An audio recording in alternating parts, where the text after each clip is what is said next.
Then it's hi, hi, hey, the army's on its way. Held off on cages loud and strong. For wherever we go, you will always know that the army goes rolling along.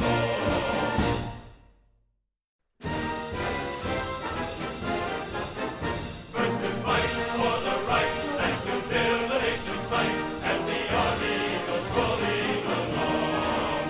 Proud of all we have done, fighting till the battle's won, and the army goes rolling along. Then it's hi, hi, hey, the army's on its way. Round off the games on its run. For wherever we go, you will always know that the army goes rolling along.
All right, folks, welcome. My name is Jen. I'm from Golden State Times. I am the host of the stream. I hope you guys had a wonderful weekend.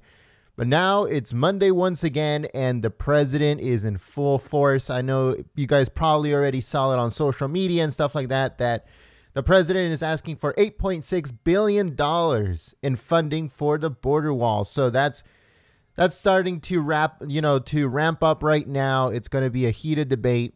The president is also going to detail his budget in this press briefing with Sarah Sanders. This has been the first press briefing in a while, in a little bit more than a month now.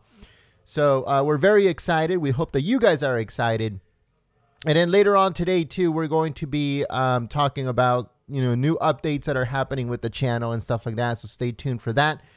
If you guys, all we ask for is if you guys can please share this live stream on social media. Share it on Facebook and Twitter and Gab and Reddit and any of those social media sites. You could also send it through. Hold on, give me a second. That's just the. Let me see what's going on with the dogs back there. Give me a second, guys.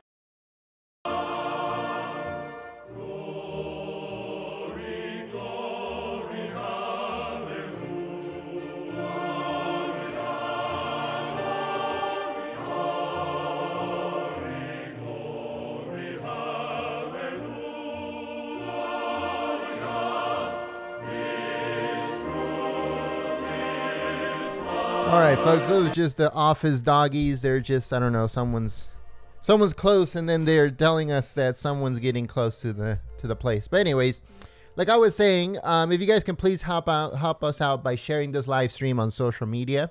Also, don't forget to click the thumbs up button. That forces YouTube to show this live stream to more people. It's always better to show it to more people than to less. And that way, they can actually listen to what the Trump administration has to say compared to just hearing it from pundits and, mainstream media or those quote unquote comedians, late night comedians. So make sure you guys please click the thumbs up button. We're setting everything up. Once we got everything ready to go, we'll put it on your screen. But for right now, check this out. Thank you very much, everybody. We appreciate it. The jobs numbers just came out, and we added 304,000 jobs, which was a shocker to a lot of people. It wasn't a shocker to me. The country's doing really well. We have the strongest economy anywhere in the world by far, and we're the strongest nation in the world. So that was really good, but those numbers were very, very impressive. Labor force participation rose 63.2 and rose to 63.2. That's a great number. Hourly earnings rose for people working. The earnings rose. Those are numbers that you didn't used to hear very much. So we're very honored, but very importantly, we added 304,000 jobs. Estimates were 150 to 170, and it turned out to be 304,000, so that's a big, big number. Companies are reporting extremely well. Numbers on earnings have been great, and I think we are headed in a very, very powerful direction. Other countries are not doing well. Actually, that's probably, in many ways, that's one of the headwinds that we have, because other countries in other areas are not doing well, and we're doing fantastically well. So we'll take that every single time, but would like to see others do better. China's having a very tough time. As you know, Europe, the EU is having a pretty tough time. So I guess it makes our numbers look even more important. It makes them look even better. We're here to talk about human trafficking on the southern border. This is a group of incredible people who we've been working with in different levels and different forms, and they're going to be speaking, most of them, and telling you some stories and how we need border security. And if we don't have it, the Democrats, frankly, will be doing this country a tremendous disservice. Nancy Pelosi is doing a very, very great disservice to our country, and I think she's got to get on the ball, because we're going to have a wall that's being built anyway. But if you don't have it, human trafficking, just as an example, when you see today what's going on, people that aren't willing to do what they have to do and they know what they have to do, they're doing the country a tremendous disservice. We're here to directly, from members of law enforcement, hear what they have to say, and battling the scourge of human trafficking on our southern border and all across our nation. Much of it comes, in fact, most of it comes, some people would say almost all of it, from the southern border, which we can stop very easily. This is not something you can go through points of entry. You can't just say that you have 3 people in a car and bound up and all sorts of problems, and you can't go through a port of entry, obviously. They go through areas where we don't have a wall. So I want to thank Secretary Nielsen, Associate Chief Carl McLafferty, and Acting ICE Director Ron Vitello for joining us for this important event. It's a really important event. Human trafficking is worse now than it's ever been in the history of our world. It's a world problem. It's a U.S. problem, but it's a world problem, caused to a certain extent by the internet. One of the reasons that we have it so bad is the internet. That's why it's picked up tremendously over the last 5 years, because of the internet. My administration has made the fight against human trafficking one of our highest priorities. In the past several weeks, I've signed 4 robust pieces of bipartisan human trafficking legislation. My director of intelligence, and we have a group of people that are incredible. They've elevated the human trafficking problem to the highest levels. We're watching closer than ever before. We're studying people that are doing it. We're following them. We're capturing them. But our job could be made a lot easier if we had support for what the incredible law enforcement folks do at the southern border. Our progress will be limited if we do not secure our porous border and put an end to the human trafficking and humanitarian crisis that is taking place at the southern border. It is indeed a crisis. And you know, we have right now an invasion. If you look at what's going on with the caravans, it's an invasion. There are 3 caravans heading our way. If we had a wall, it wouldn't even be a problem. But we've sent 2,500 military down to help Border Patrol and law enforcement. And I have to say the military has done an incredible job, including helping us with some walls and some fences, which are very necessary. Unsecure borders give traffickers free and clear passage to transport their victims into the United States. It's a tremendously big moneymaker for some very, very bad people. In fiscal year 2018, ICE made more than 1,500 human trafficking arrests, with 97% of that for sex trafficking. And it's a big movement now because of the Super Bowl, if you can believe this. They are bringing in a lot of women through the southern border for the Super Bowl. And then I have people like Nancy Pelosi and Democrats that say, oh, we don't need a wall. And they come through areas where you don't have any form of barrier protection. In a moment, we'll hear from several individuals who are working tirelessly every single day to fight the trafficking, rescue victims, and support survivors. Survivors need tremendous support. What they go through is unimaginable. Former DHS Special Agent and Advocate Timothy Ballard, who is here, will detail one case where a 13-year-old girl from Central America was kidnapped, trafficked across a section of our border without a wall, and then horribly abused in captivity while in New York City. Taken right through a certain section where there is no wall, you can't see anything for miles and miles and miles. They could have come through anywhere they wanted. And we'd have that all filled up. It'd be very hard. Even one woman or one child trafficked is too many. But there are thousands and thousands and thousands, and it's billions of dollars of money flowing into the pockets of some very bad criminals. There are potential victims, including young children, that we can still protect if we act now to secure our border and build a wall. The case we're building a wall is everything. It's everything. Human trafficking by airplane is almost impossible. Human trafficking by van and truck and the backseat of a car, and going through a border where there's nobody for miles and miles and there's no wall to protect. It's very easy. They make a right, then they make a left. They come into our country and they sell people. And we cannot let it go on. And the Democrats can play their game, but if you watch them at interviews, they want to get off that subject so fast because there's no way they can justify the fact that a wall works. It works so well. I watched them the other day. I watched a couple of high-ranking Democrats trying to explain that walls are not necessary, really. They're immoral. What's immoral is when people come into our country and kill innocent victims. If you look at the San Diego area, if you look at many areas where you have the wall, you look at Tijuana. If we didn't have a wall in Tijuana now, you'd have people coming in by the tens of thousands. But we have a wall. It's an old wall. It's not a good wall, and it still works. What we're building is incredible. We're building a lot of wall right now. We're renovating wall and we're building wall.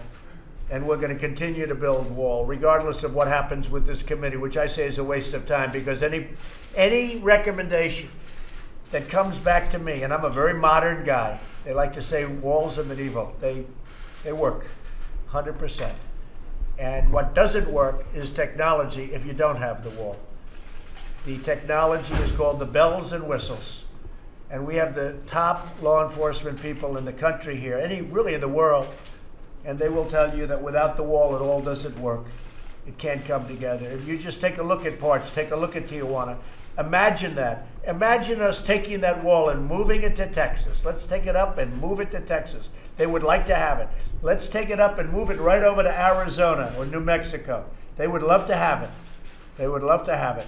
And you would have thousands and thousands of people. There would be nothing you could do to stop the people from pouring across.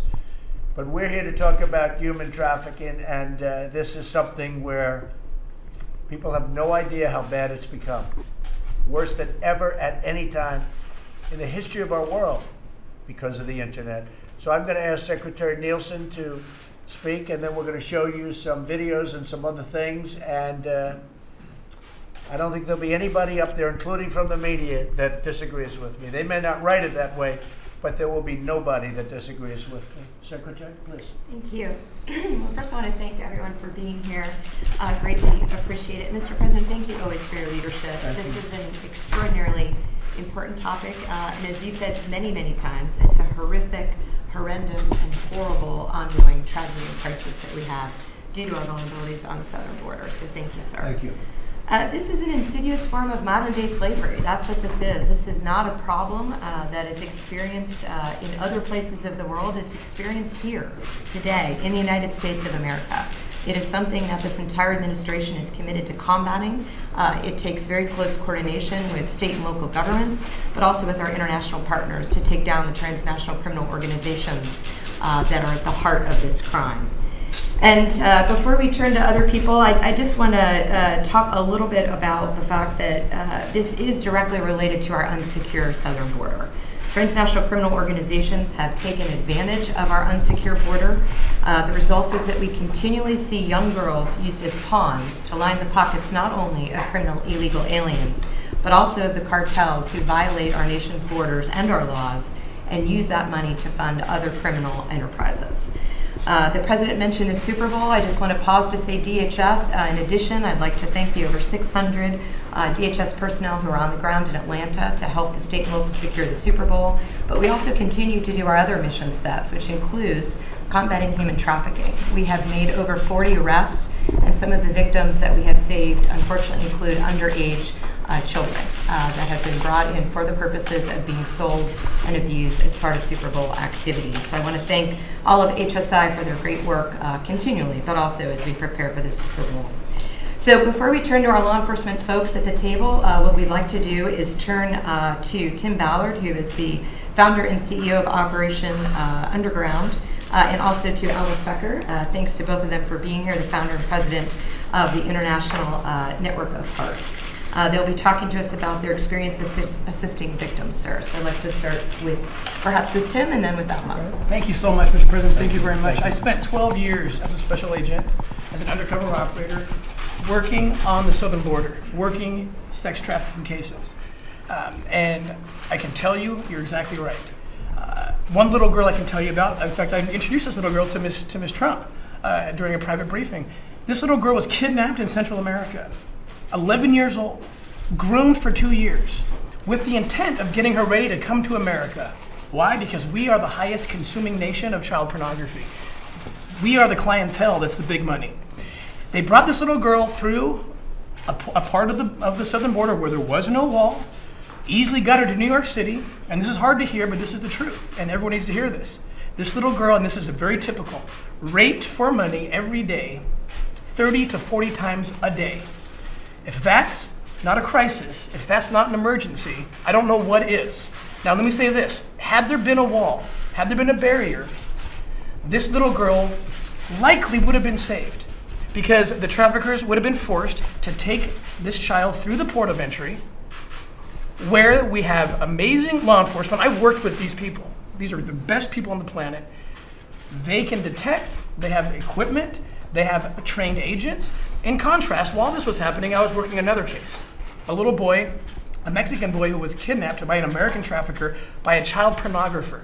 He kidnapped Mexican children, brought them to San Bernardino County, where he had a makeshift studio, made child porn with these little children, 5 years old.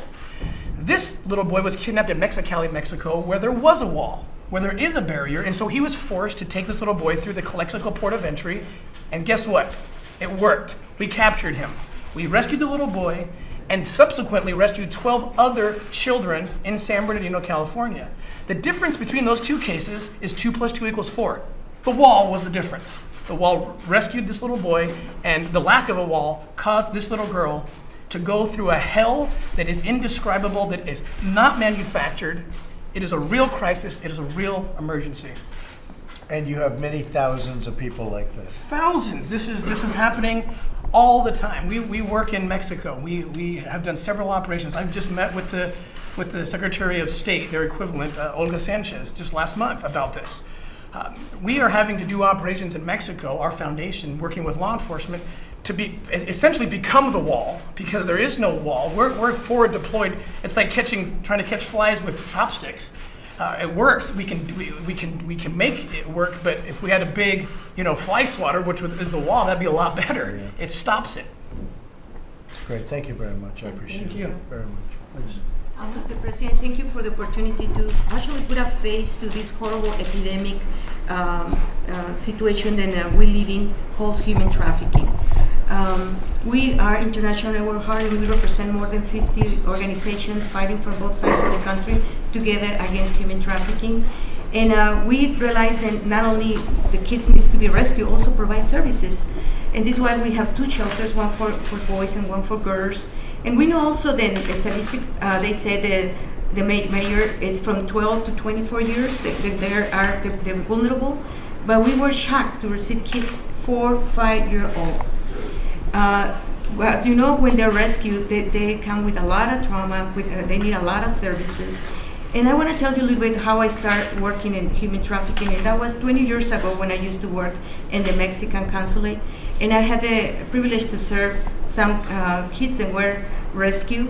One particular case impacted my life. She was only 14-year-old, and the smuggler, the parents paid the smuggler to bring her undocumented through the mountains to this country. But the smuggler told her that her parents didn't pay a full amount for her transportation, and she had to pay. She had to pay with her own body and have sex with all the people in the group, then go through this journal. And they forced her to have sex 20, 30 times until Border Patrol rescued her, and they would transport her all the way to the hospital. And I was there, they called me, I used to work in the consulate, and just to hear a girl, 14-year-old, crying for her mother, crying for someone that can help her after going through this trauma. I was able to be there and hold her hand through these horrible moments. And I promised her to stay with her, holding her hand, until I was able to find her parents. And she has to go through horrible situations, as you know, medical interviews, everything. And I promised myself, no matter I didn't work anymore with the consulate, I had to do something. Cases like this, I see one after another. I remember another girl, only 9-year-old. She was brought to this country through the regular lines in San Isidro, but the smuggler decided to put the little girl in the hood next to the engine, and he had another 4 men in the car. Once he got caught at the border, they processed them, the whole group, but he never mentioned about the girl. He let her in the hood. Not until the next day, the mother called looking for her mother. She heard what happened. Then the officers ran to the jar, and they found the little girl, 9-year-old, unconscious. Also, she was transferred to the hospital. Thank God she survived. But these people, these smugglers, they don't care about the life of one little girl. They really don't care. Other cases that I've been working, I remember, they brought a lady. She was 21-year-old. Her husband actually was pimped from Tlaxcala. I don't know, I'm pretty sure you're familiar with what's going on in Tlaxcala. Then it's industrial business for families for generations and generations in Mexico. And he brought her to this country, promised her a better life. But once she was in this country, she forced her to have sex with men in the fields and agricultural fields. Day and again a days, 40, 50 times a day. And when she denied to do it, she told her, she left behind her daughter in Mexico, and she said, "You will never see your daughter." Again, officers did a raid her, and they rescued her. And now she's reunited. And thanks to the collaboration from both countries, they found her daughter in Tlaxcala. They brought her to this country. They provide services, and they were reunited. Then I know it's necessary to increase the collaboration from both countries, because it's something that is happening, but we need to do something to stop. We work direct with the victims. We see how much pain, and from generation and generation, occurs when someone is victim of human trafficking. Thank you, Mr. President. Thank you. And sir, I'd just like to thank Ivanka Trump, who's been such an amazing advocate and support of the victims and raising awareness. Thank you. Now we'd like to turn to Deputy Special Agent in Charge, Anthony. Scandivio from New York, who's going to talk about an illegal sex trafficking ring in investigation in New York. Thank you. Good afternoon, Mr. President. HSI New York, unfortunately we do a lot of work in the sex trafficking area, especially in the Queens, New York area. One investigation that we did involved young females that were being brought up from Tenancingo, Mexico to Queens, New York area. The coercion and the abuse begins in Mexico, where these traffickers approach these young, vulnerable women to either convince them that to come to America for the better life, maybe sometimes even date them, become their boyfriends, or even marry them, luring them to the United States. The women talk about how they're brought across the border. One describes being put down, face down in a raft and pulled across on a rope. One driven in the back of a truck, in the back of a flatbed truck, or in the middle of the night crossing the border into a vehicle or taken to a safe house. They think their journey, the rough part of the journey is over, but little do they know once they reach Queens, New York, that's when their true horror begins, where they're abused, beaten, maybe not fed, all for the trafficker to take over their minds and to force them into this life of prostitution. For us, thank God for the great work of the Border Patrol. They interdicted one of these individuals. He had some females with him. From that little bit of information, we were able to uncover over 12 victims in New York, 2 of which were minors when they came across the border by this trafficking organization. And like Ms. Tucker stated, these poor women were asked to service 15 to 40 men a day for as little as $40. The organization was making hundreds of thousands of dollars a year, which is being funneled back through Mexico. Doing this type of work for us at HSI is the most rewarding work that we could ever do, because you're saving a life, you're saving a victim, and it's making the public aware of this that's out there. We did a bilateral takedown with the Mexican authorities where we arrested 5 of the individuals in Mexico, 3 of the individuals in New York. They were recently sentenced in January of this year, ranging from 8 to 25 years for the trafficking of these 12 victims to the New York area. And mostly coming through the border. Yes. It's incredible. Incredible. So we'd like to turn it over to Joel. Joel's going to talk about Operation Safe Haven. This was a ring that was operating from Georgia to Texas, sir. Mr. President, thank you for having me. Thank you. My name is Joel Roundtree. I've been a special agent for approximately 16 years now. And it's just how we work a variety of cases. And I submit to you some of the most important ones we work are these trafficking type cases. They allow us to not only make a difference in these people's lives and the victims' lives, but also they really put some bad guys in jail. So one of these particular cases is Operation Safe Haven. I'm out of Savannah, Georgia office, Homeland Security, and we uncovered a sex trafficking circuit there that was operating in Georgia and also in 9 other states, including North Carolina and Texas. They had recruiters, very similar to what we've heard here today already, operating in foreign countries and would lure these girls, mainly uneducated and from poor backgrounds, into the United States with the American dream that so many people have. And when they get here, it's really a nightmare. These victims that we interviewed as a result of our case told us, and I'll just use their verbiage, that they were taken and broken in houses prior to being put on this 20 brothel circuit that we were able to take down at the end. They described how they would be forced to service up to 30 men per day at these brothels, where they'd work for 1 week, and then at the end of their week, they were transferred to the next one. And it was just an endless circuit that they stayed on. We conducted investigations for approximately 18 months. We deployed a variety of investigative tools, mobile tracking devices, covert cameras. All this led to wiretap affidavits where we intercepted communications occurring over telephones utilized by members of the organization. That in turn led us to a federal indictment in the District of Georgia of 40 individuals. And they ranged at every level of this organization, from the customers that were at the brothel to the transporters to the traffickers. We were also able to arrest 36 of those while rescuing 15 of the victims out of these brothels. They were provided services by our victim assistant coordinators in their areas, including food, clothing, shelter, and the like. So we considered it pretty successful. Great job. I've heard you do a fantastic job. Thank you very much. Appreciate it. Thank you, Joel.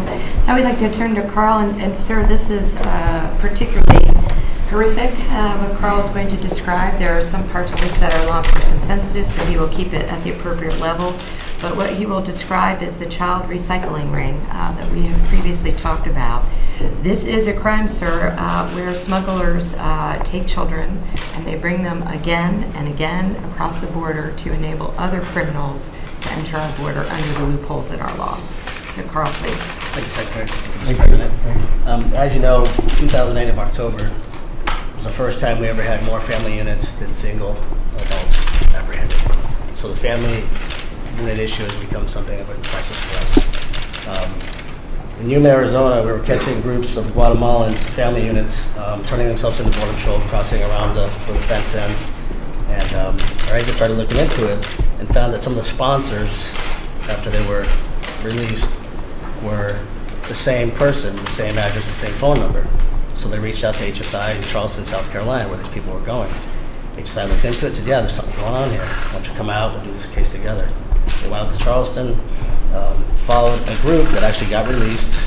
They were picked up by the sponsor. Immediately after that, the smuggler pulled over and put a bag of trash in a dumpster.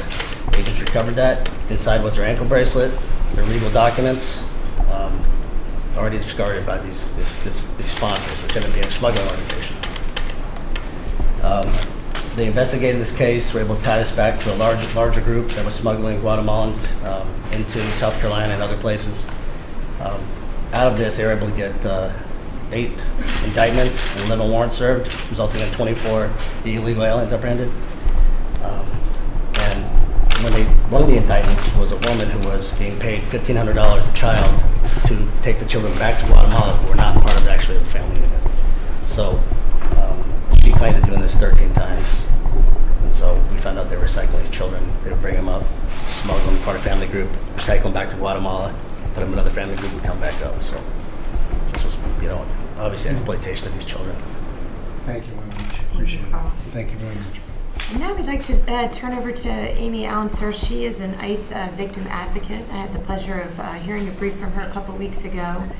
She is a very powerful part of what we do to help the victims and survivors. And I'd love for her to give you a little bit about what she does. Thank you. As working with HSI in Division 4, there's a component there called the Victim Assistance Program. And I'm part of that, along with 26 other victim advocates that sit in all of our offices. As a forensic interviewer, my job is to investigatively interview alongside with an agent a victim of human trafficking and child exploitation. I've done over 6,000 interviews in my career. This is all I've done for 25 years.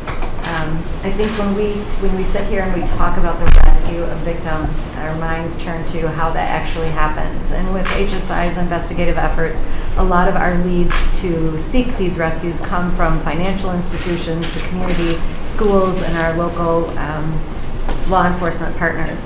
These women don't necessarily have access to 911. These women don't always identify as a victim based on the coercion and the manipulation that's being done by their traffickers. If we had access, or if they had access to 911, obviously we would serve them quicker, but we're identifying them and then really wrapping services around them in order to, if you will, bring them to Team America. We want these victims to be stabilized. We want them to be healthy enough to allow us access to investigative information that they can provide so that we can prosecute the offenders and the controllers and the traffickers that are keeping these women working and laying down 20, 30, 40 times a day.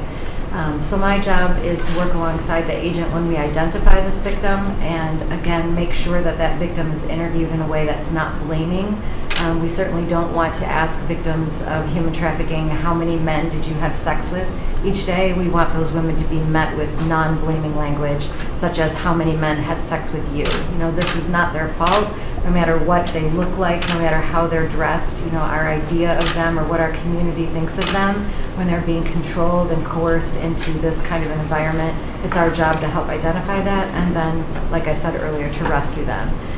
So we look for additional support all the time in our program because, again, the outreach that we do to the community and to the people that are really have their eyes and ears there to identify them is important to us. You know, our Blue campaign that is run by HSI and ICE, the slogan is hidden in plain sight. And I think that's such an important slogan to have because these women are among us. Obviously, when you talk about the Super Bowl, we talk about women that are there.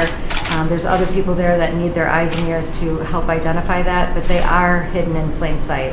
And so our outreach efforts and the victim assistance efforts that we take every single day to help identify them and support them really will bring to pass additional prosecutions and support for them.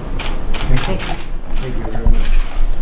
And finally, still one for Jim, again, at the appropriate level, is going to tell us a little bit about how technology plays a very important role here. I'm extraordinarily proud of what HSI and ICE bring to the table in terms of their investigations. So please, Jim. Mr. President, thank you for having me. I want to talk about HSI's role in using technology to fight these types of crimes. We're definitely a world leader in applying technology and in doing victim-centric investigations. I founded our HSI's Child Victim Identification Program and Laboratory back in 2012. I've dedicated my career to identifying and rescuing victims of these horrendous crimes. In doing so, we apply several different pieces of technology. I actually have some demonstrations here for you. So one of the things that we do quite often, and what you see here, is a sanitized image of an offender's hand abusing a victim that we've removed from this image, but in that image, we were able to pull the fingerprint of the subject from that image and thusly identify that subject through the fingerprint. We routinely do this now. And if I can interrupt, Jim, that's even though the fingers are not facing the picture. Correct. So the technology enables them to pull the prints from the photograph. So another thing that we do often are comparisons. So after the fact, after we've identified and rescued the victim usually, and we have imagery, again, depicting, we have a lot of hands in our imagery. So this is a case of having individual's hand from the abuse imagery and then having exemplar images from a search warrant photo and using the dermatological markings from that person to be able to draw the inference that it is the same person. So we do a lot of comparisons, and pretty much anything that can be photographed or depicted in imagery or video, we can do a comparison of, as long as we have an exemplar.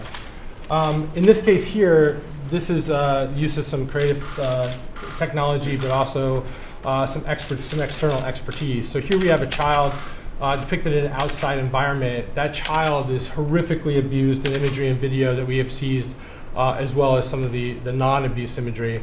So what we did is we sanitized her away from the image, so we just remove her using different image editing tools. And what we did here, we noticed that there's some plant life, there's flora and fauna. In the bottom right, in the red circle, is what was called a dwarf palm. We then, with the National Center for Missing and Exploited Children, a strong partner of ours, we submitted this image to the Smithsonian Institute, and an expert in flora and fauna was able to tell us that that plant is only going to be in the areas in green that you see on the map here, primarily Southwest United States and Florida.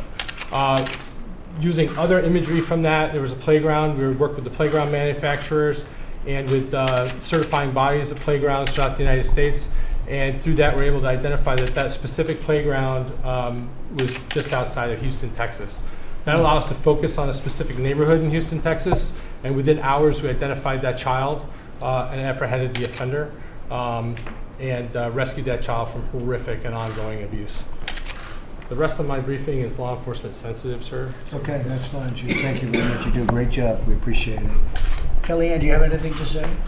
Sir, thank you so much, and Secretary Nielsen and Ivanka Trump for just convening us and allowing the press to come in, because so many times I just think Americans are not hearing the basic facts and figures, not appreciating the tragedy that so many of these young victims endure day in and day out, and really the very brave and important work of the men and women around this table and all that they represent, all the people that they represent. Sir, coming fast on the heels of the largest seizure of fentanyl by the Border Control in our nation's history. Yes, through a port of entry, but that's what we know about. It's all the things, as you hear here, that we don't know about. The perilous journey that people are taking, that they're forced into. And I think this is exactly why you're asking for a physical barrier as the centerpiece of a larger immigration reform package, something that people cannot drive through, walk around, crawl under, or climb over, something that keeps the likes that we've heard today out, keep them on that side of the border, or let them come legally, keep the drugs out in human trafficking. We want these young girls and boys to have a better life, and it's not going to happen if people feel like they can just drive them over the border and into Queens, New York, as you heard today. So thank you very much for your leadership. I really hope the Democrats will see this as a nonpartisan issue, looking for bipartisan solutions. That would be nice. Ivanka? Well, I think we heard some incredibly powerful stories today, and I do think for so many people this is viewed as an international issue. And to hear the stories around this table and to realize that this is happening in our country. This is happening every day, whether it's Atlanta around a major sporting event like the Super Bowl, or whether it's just through the course of the day. This is very much an American issue as well as an international issue. Timothy, as we were both on the Hill championing for the passage of anti-trafficking legislation last year, I met with the young girl that you mentioned. And nobody can meet with a survivor and not be deeply moved and feel deeply passionate about the issue of human trafficking. So I'm so grateful for the work of the NGOs and law enforcement community. Thank you, Secretary Nielsen, for all that you're doing on this front. And of course, thank you, Mr. President, for highlighting this issue, because it is the gravest of human rights violations. Thank you very much, and thank you to everybody. It's a big issue and a very important issue. We're going to strengthen up our southern border. That should have been done 30 years ago, 40 years ago, 20 years ago, 10 years ago, 5 years ago. It's a disgrace. It's a disgrace. And now you have problems even with, I understand yesterday, even people from Venezuela want to come through. Everybody wants to come through. Part of it is the success of our country, but we're going to keep our country successful. And we want people to come in. It's so important to say. We need people. We have a lot of companies moving in. A lot of companies are moving back into the United States that never thought they'd be moving back, and we need people. You see that with the jobs numbers. We really need people. But it has to be through a legal process and a process of really of merit. But we do want people coming into our country. They have to come in legally. I just want to thank you. All right, folks. Sorry it took a little while, but we finally got it. We have footage from inside the press briefing room where Sarah Sanders is going to be coming out very soon and giving a press briefing. This is a press briefing. We haven't had one in over a month. I think a month and like 10 days or something like that. So make sure you guys stay tuned. I'm going to be putting it up on your screen in just a second here as we get everything ready for you folks. We want to make sure that everything is running smoothly and is running good. I have to check if the hot mic is working. We're going to be turning it on soon. So let's see. Yeah, so the hot mic is being turned on in just a few moments. Thank you so much.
All right, folks. So right now, this is live footage from inside the press briefing room, but we're trying to turn on the hot mic. So stay tuned, folks. We're going to be turning on the hot mic in just a few moments as we get everything ready to go. Again, Press Secretary Sarah Sanders is going to be coming out very soon.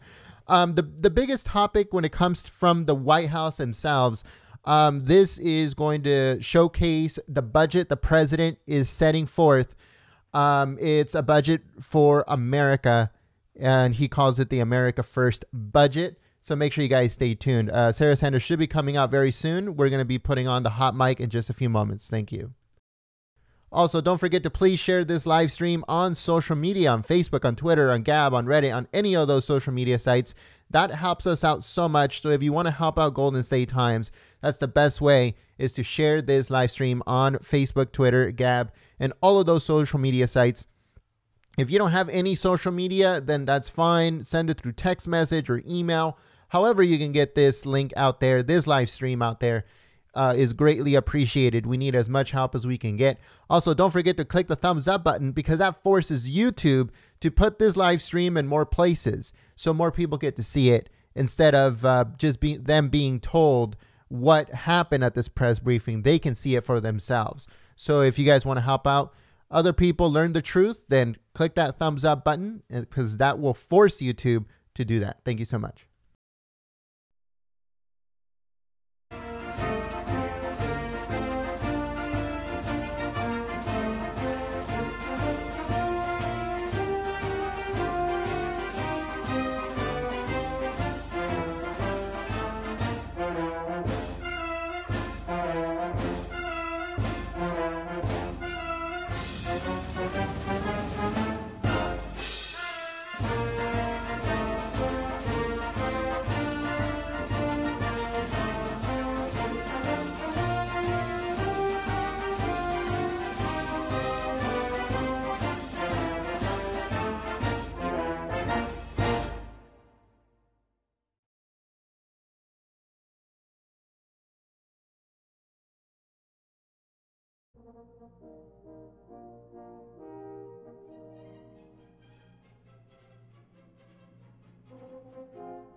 All right, folks, so I'm going to be giving shout outs to everyone that is sharing the live stream on Facebook and Twitter real quick. We also had 2 super chats earlier, and I apologize I did not see them when they came up. But we have Angelica Turbush, thank you so much. US United 57, thank you so much for your support through super chat. All of those super chats helps us, especially now because we have a very, very special announcement coming after this press briefing. So if you guys stay tuned for that, you guys are going to be very, I hope that you guys are going to be very happy because we're making the chat a lot better here on our channel. So information on that is coming very soon. All right, so we got Viking Sparrow, we got Don Shaver, we also have Kathy Ori. I hope I said that right. Thank you so much, everyone that is sharing the live stream on social media. We also have Phil. Yeah, we have Phil. Thank you so much, Phil, for sharing the live stream. We have Deplorable Sue, Patricia, Benjamin Mars, Victoria. We have Old Man Stoner. Thank you so much for sharing the live stream, folks. We have Emily, and also we have MJ Mormon. Thank you so much for sharing the live stream. We have Palm Sky. Thank you so much for sharing the live stream on social media. We have Felicia C. and Patricia No Name. Thank you so much for sharing the live stream. We have Marty Hall and also Jean. Thank you so much, Jean, for sharing the live stream. We have D. Jones, and we also have Yolanda. We have Deborah Nill and KC. We have Ice Skates. And also we have Build the Wall twice. Thank you so much for sharing the live stream on social media. We have Live Now YouTube. Thank you so much for sharing the live stream. And we also have Grumpy Cat. Thank you so much for sharing the live stream. Love the USA and Alice. Let's see. We have MAGA45, Mission of Peace. Thank you so much for sharing the live stream. I Stand with Flynn, and also Mohammed Shakur. Thank you so much for sharing the live stream on social media. We have Gallon, Beatrice, Free Schaefer, and I think I saw one more. Trump Wall Real. Thank you so much for sharing the live stream. We also have DJR. Thank you so much for sharing the live stream on social media. Jamie, Summer Breeze, Giselle, Mike, and I think that's it. Thank you so much, everyone that is sharing the live stream on social media. You guys are amazing. You guys help us so much. And also, don't forget to click the thumbs up button because that helps out. It helps us out, but it forces YouTube to put this live stream in more places so more people can see it. So it's always good when you guys click the thumbs up button. So thank you so much, folks. Again, we're working on the hot mic as we get ready. I thought it was fixed, but I'm working on it, folks. I'm working on it. You know how we are known for the hot mic, and we'll turn it on in just a second. Thank you so much.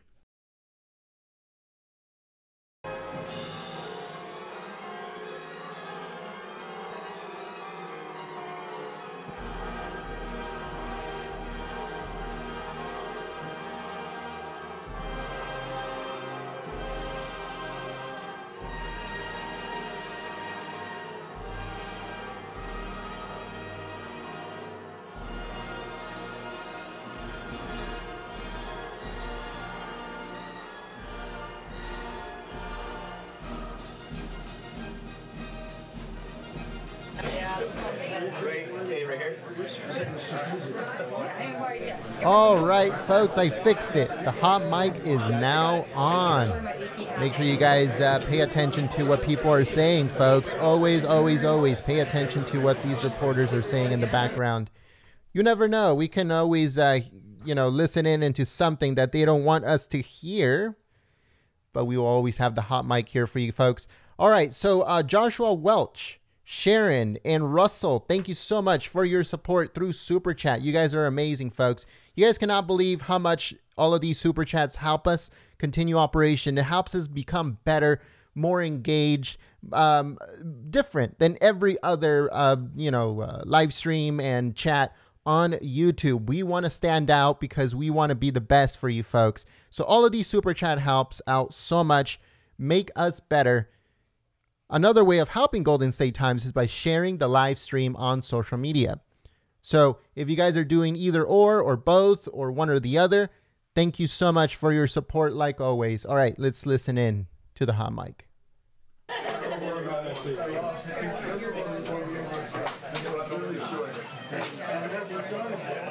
Right now, there's I said normally.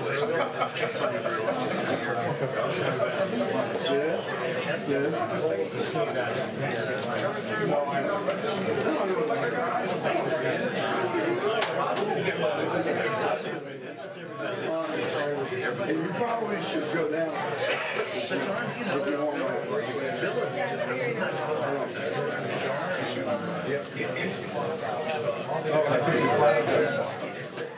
And an empty office.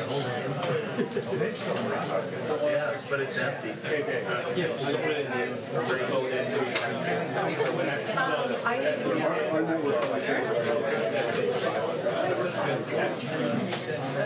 I tried to see there.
Which Democrats said even before it was released is dead in the water. And the reason for that is because the president is asking for $8.6 billion to build a border wall, $5 billion of that will go to the DHS budget, $3.6 for Council Defense and military construction. The president hoping to construct 722 miles of barriers along our southern border. The Customs and Border Protection.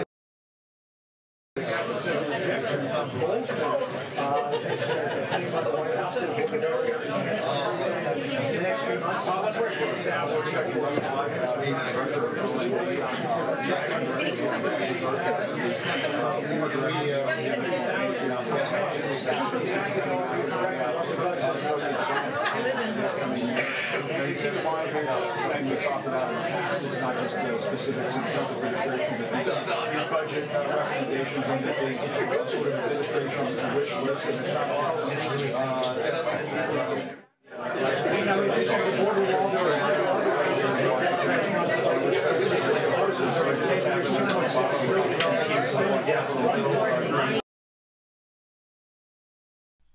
All right, folks, so we're going to be giving more shout outs here to everyone that is sharing the live stream on social media. And we have King's Kid 1776. Thank you so much for your support in sharing the live stream. We also have Victoria, and we have Streamer Girl. Thank you so much for sharing the live stream on social media. Let's see, who else do we have? We have Vinny. Thank you so much, Vinny, for sharing the live stream. We also have Sparky. Thank you so much, Sparky, for sharing the live stream on social media. We have Scotty and Everything Cool. Thank you so much for your support in sharing the live stream. We also have, let's see here, we have Joe Webb and Viking Sparrow and Don Shaver. Thank you so much for sharing the live stream. Kathy, thank you so much, Kathy, for sharing the live stream. And Phil Trump, thank you so much, Phil, for sharing the live stream on social media. Deplorable Sue, Patricia, Benjamin Mars, Victoria, and again, Old Man Stoner. Thank you so much for sharing the live stream. We also have Emily, and I think that's it for right now. So thank you so much, folks, that are sharing the live stream on social media. Let's turn on the hot mic once again.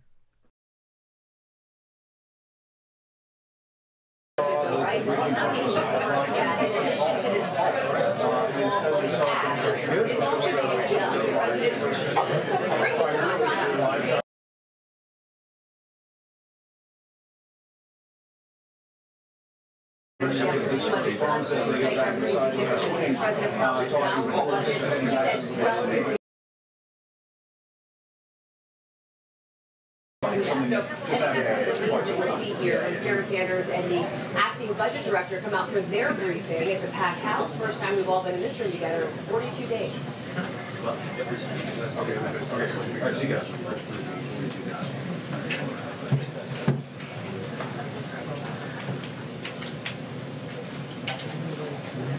Sorry, I got quiet, so just making sure nobody was walking out behind me. I think part of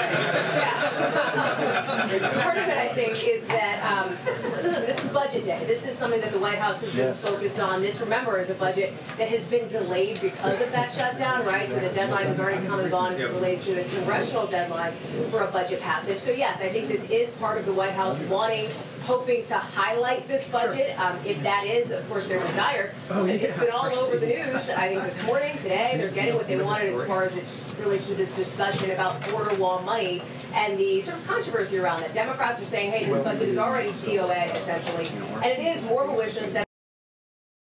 All right, folks. So I want to say thank you to Be Lucky, Tammy, and Lady War Anon. Thank you so much for your support through Super Chat. Thank you so much. Those Super Chats helps us out so much you cannot believe. So thank you for your support. Folks, if you just joined us this very second, we were asking to please share this live stream and give it a thumbs up. That helps us out a lot, folks. So if you guys can do that for us, thank you so much. Also, if you're sharing it on Facebook and Twitter, I'll give you guys a quick shout out before Sarah Sanders comes out. Thank you.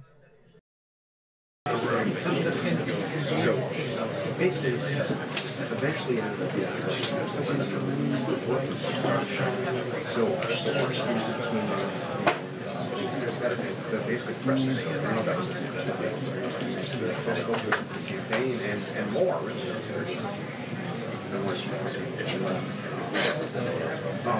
I always thought he was pretty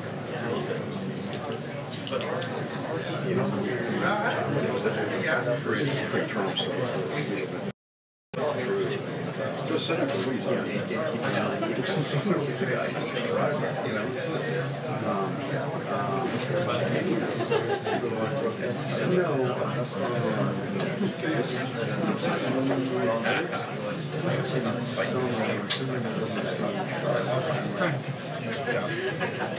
Hey everybody, oh, that's right. That's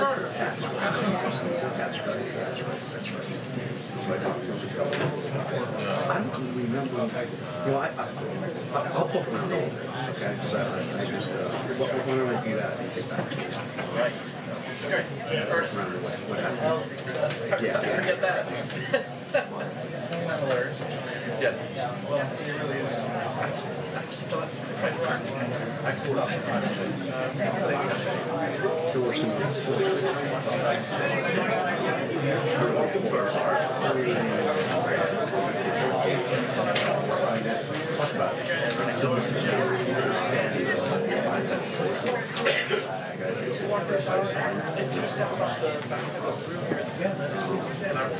But let me get back to you.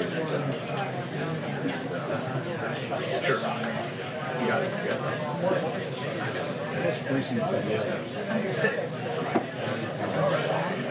No, just pressing through. We're 13 on the side. I got the over. 6 and 8.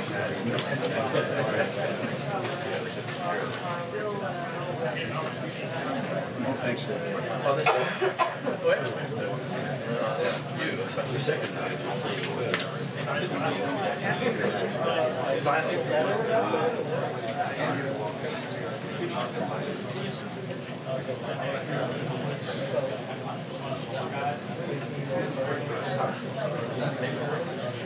It's where I was.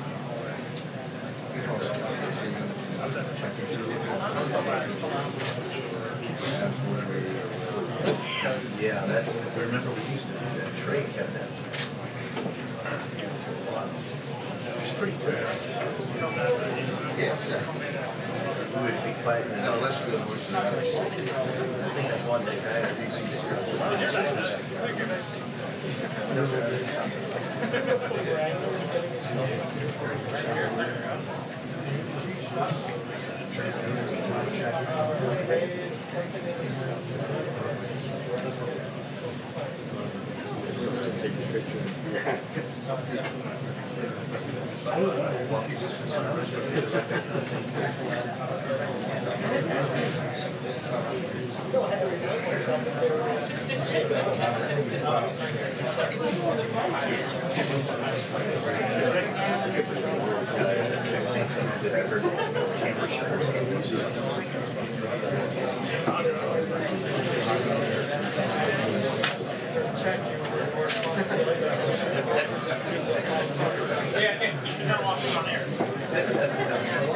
It's like Pavlov, that's a Pavlov.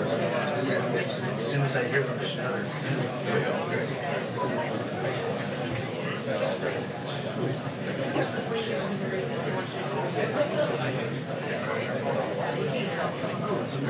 Oh yeah, no, they also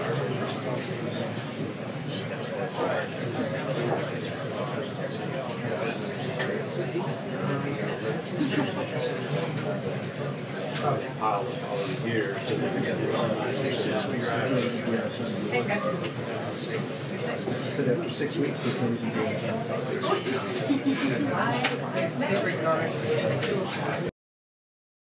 So really quickly, I saw someone on the chat that says, I'm embarrassed to see this. I don't know. You have to explain to me why it's embarrassing to see it for yourself. That's the whole point of this channel, is for people, Americans, people all over the world, to see them for themselves.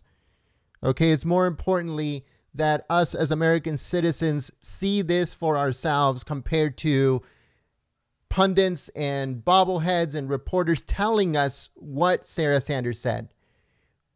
Okay, the American people don't want that anymore. Everybody wants to see it for themselves. No spin, no nothing. You get to see it for yourself.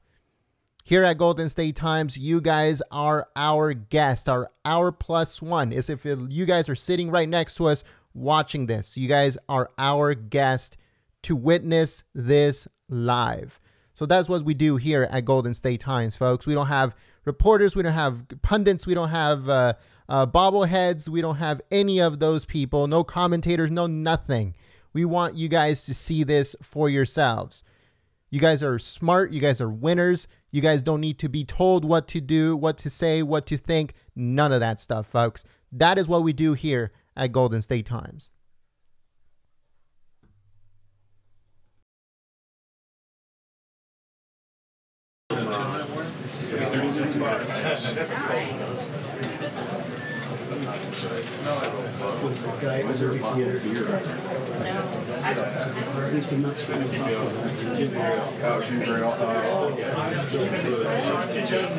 I'm sure it's great. I don't want to encourage any comments.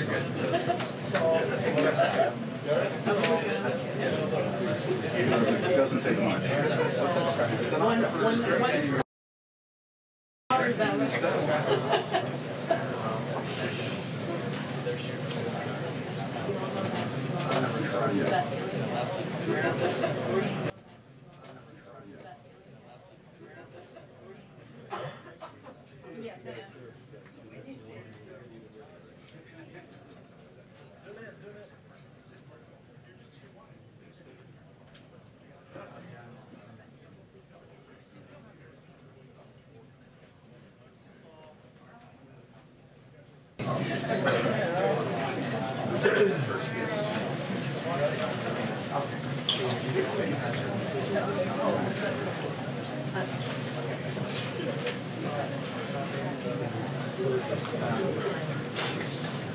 Hi there.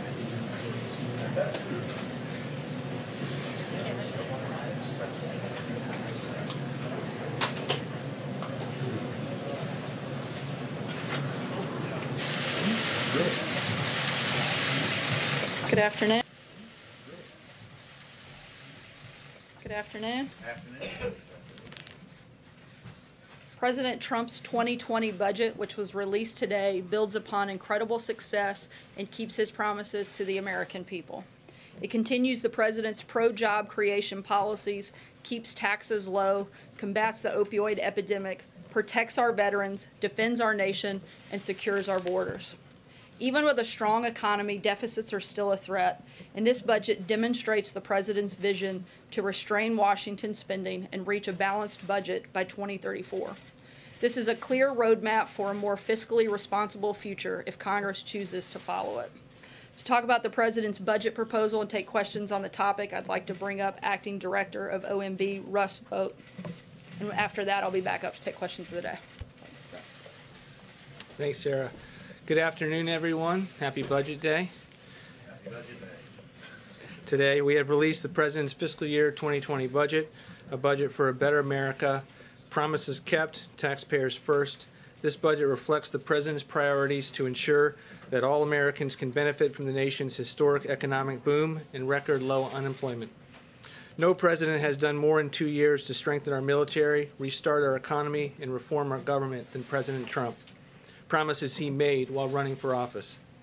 This great progress is threatened by our unsustainable national debt, which has nearly doubled under the previous administration and now stands at more than $22 trillion. Annual deficits are continuing to rise and will exceed $1 trillion a year, and it's projected that interest payments on the national debt will exceed military spending by 2024. Washington has a spending problem, and it endangers the future prosperity of our nation for generations to come. This budget contains nearly $2.7 trillion in savings, more spending reductions proposed than any administration in history. This budget will balance in 15 years. Last year, President Trump directed federal agencies to meet a target of a 5% reduction to non-defense discretionary spending. I'm proud to report to you today that we have achieved that target. In terms of the economy, our GDP grew by 3.1% over the 4 quarters of fiscal year 2018. While many claimed we were guilty of wishful thinking, we've met our economic forecast 2 years in a row, the first administration to ever do that. We are confident that the President's historic tax reforms, deregulation, trade policy, unleashing American energy will continue our economic growth. Economic policies in this budget will generate more than enough revenue to pay for the costs of the tax cut. Fiscal year 2020 President's budget outlines a number of key priorities for the administration to continue to pursue. The budget supports public and private school choice through a federal tax credit of up to $50 billion over 10 years. While this administration has made major progress towards streamlining our infrastructure permitting, we continue to request an additional $200 billion to lever up to $1 trillion in total spending. It's the government's responsibility to protect the American people, the homeland, and the American way of life. The budget requests $750 billion for our national defense. And to be clear, this is not funding for endless wars. This is for research and development and procurement to fund the most awe-inspiring military the world has ever known. In addition, federal resources and frontline defenders are overwhelmed at the southern border. And the fiscal year 2020 budget provides sizable funding of an $8.6 billion for full completion of the wall and other border security resources. In terms of other major reforms, the administration is proposing uniform work requirements for Medicaid, TANF, SNAP, or food stamps in certain housing programs. We can help low-income families and end dependency on government benefits by strengthening work requirements. The administration also wants to lower drug costs. The budget proposes a drug pricing strategy that puts American patients first, promotes generics, and reduces out-of-pocket costs. This administration has also identified a number of wasteful, inefficient programs. For example, we can save hundreds of millions of dollars by right-sizing and reforming the underperforming programs like Job Corps, a residential youth training program that has made headlines in recent years for the number of security incidents at the facilities. Or take the $600 million that we spend at 85 different cultural and exchange programs at the Department of State, despite the fact that only 1% of the 1 million students that come to this country to study ever benefited from that program, and the fact that at the State Department these programs doubled in the last 10 to 15 years. This budget is yet another fiscally responsible and common sense spending plan from President Trump. The President has continually called for fiscal restraint and will persist in his efforts to end the wasteful spending. Thank you, everyone, and with that, I'm ready to take some questions. John. Russ, there are concerns by some budget watchdogs that money that's in the overseas contingency operations budget will end up building a barrier on the southern border. Can you allay concerns of some of these folks that none of that money would be used to build a barrier? We do not request any OCO money, overseas counterinsurgency money, for the purchasing of or for the completion of the wall. We do have emergency spending that we devote to it, and we continue to continue the military rebuild by asking for what's necessary to complete the wall. That does include military construction funding. So what we do is we both backfill in fiscal year 19 any funding that is used in military construction, and we in fiscal year 2020 we asked for Congress to appropriate these dollars. One other question about defense, if I could, Russ. It also calls the budget also calls for purchase of 8 F-15s, and there are concerns that you're going to lower the number of F-35s that are bought. What's the reason for buying the F-15s? We go along the lines of what the Defense Department has requested with their 5-year defense program. It's an allocation of different planes, including the F-35 and the F-18, the Super Hornets. So this is something that has been requested by the military, and we think it's something that will make sense when Congress considers it. John? Yeah, just 2 questions. One, you mentioned what the President promised during the campaign. During the campaign, he also promised that he would eliminate the national debt within 8 years. And as you know, the debt at the end of his first year was at $20 trillion. Last year it went to $21 trillion. Last month, $22 trillion. So what happened to that promise? I mean, the President has added historically large numbers to the national debt instead of keeping a promise to actually pay it off. Look, again, the last administration nearly doubled the national debt, and when this president ran for office, he made a commitment to the American people that he would attempt to tackle the debt within 8 years. This president did that the very first year that he came to office by sending forth a budget that balanced within 10 years and had more spending reductions than any in history. Well, he's added $2 trillion, more than $2 trillion to the national debt. He also came into office and had an economic recovery that was needed to put people back to work, get the economy going, and to rebuild the military, and had historic levels of military at $700 and $716 billion in national defense dollars. At the same time, Congress has been ignoring the president's spending reductions for the last 2 years. It's only now in our third budget that they're willing to have a conversation about the national debt. We've been trying to have it since we got to office. The president is putting forward these reductions. He's putting forward a 5% cut to non-defense discretionary spending. He's putting forward reforms to mandatory programs that are on autopilot while keeping his commitment to American seniors by not making changes to Medicare and Social Security. Yes. 2 quick questions. One, to go back to drill down a little bit on what John Carl asked. If the deficit is such a problem, why not at least cut the rate of increase to the defense and to the defense budget? And secondly, he has said promises kept, but we're cutting Medicare. How does that keep his promise to the American people? He's not cutting Medicare in this budget. What we are doing is putting forward reforms that lower drug prices, that because Medicare pays a very large share of drug prices in this country, has the impact of finding savings. We're also finding waste, fraud, and abuse, but Medicare spending will go up every single year by healthy margins, and there are no structural changes for Medicare beneficiaries. The defense budget, why not at least cut the rate of increase if the deficit is such concern, if it's in the trillions? Why not cut at least the increase? Because he's the commander-in-chief, and he thinks it's important to secure the country. It's one of his most basic constitutional responsibilities.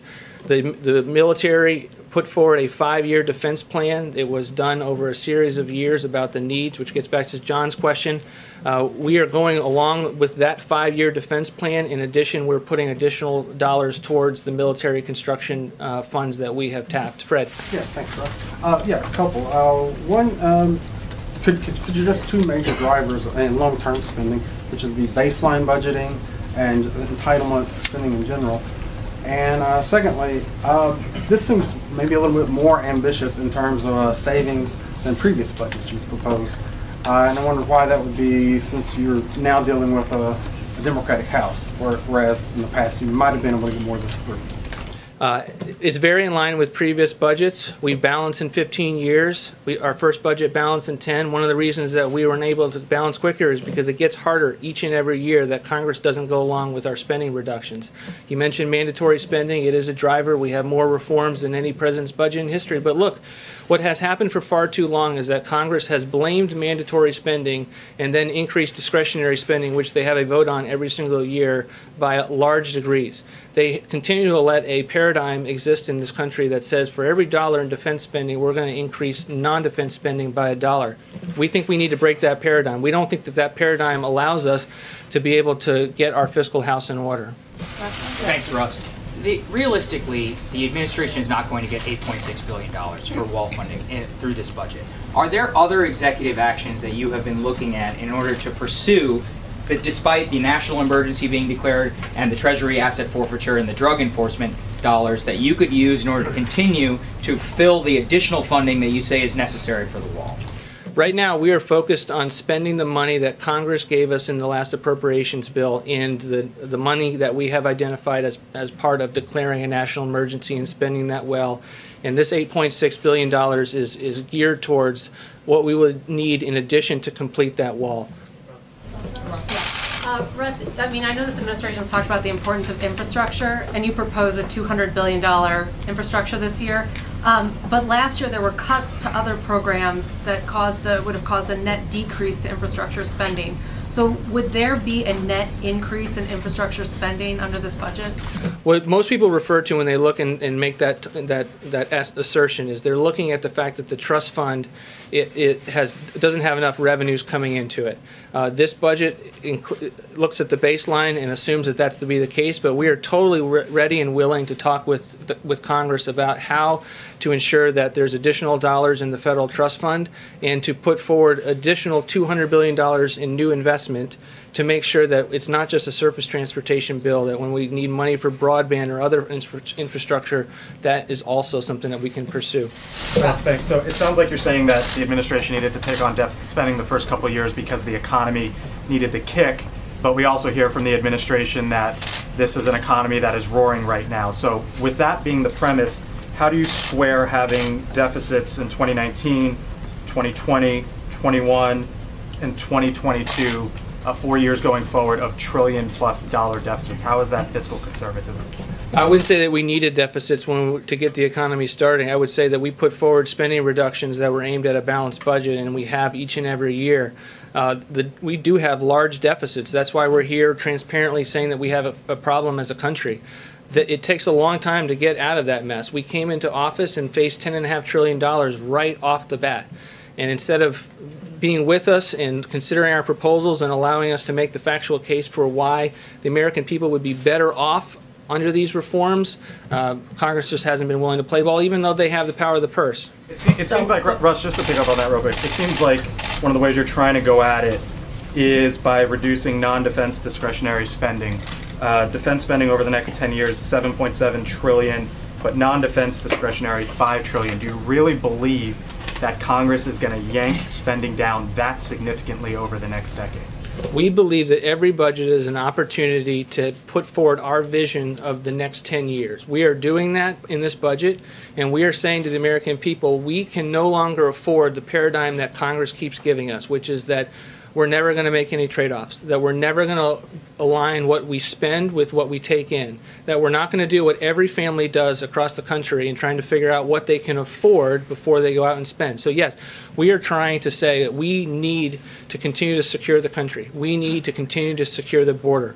We're not going to be bashful about that, but at the same time, we're also going to say that we have many, many programs that are wasteful and inefficient that we can no longer afford. Phil. Russ, you called on me next. I'm sorry, Russ. Sure. You came to me when he said his next question. I want to go to the least of these, welfare reform and SNAP. How much money is proposed for welfare, for this Welfare to Work initiative with job training, and also with SNAP? What are the lessons learned that you're trying to, I guess, reshape this harvest box proposal? Because it came under great criticism before, and now you're proposing it again. Could you talk about those two issues?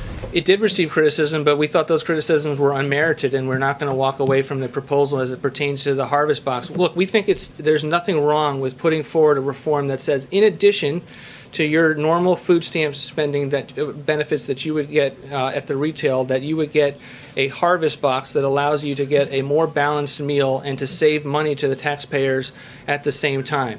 In terms of work requirements, it's something that has long been viewed as a success since the 1990s. We expand on it.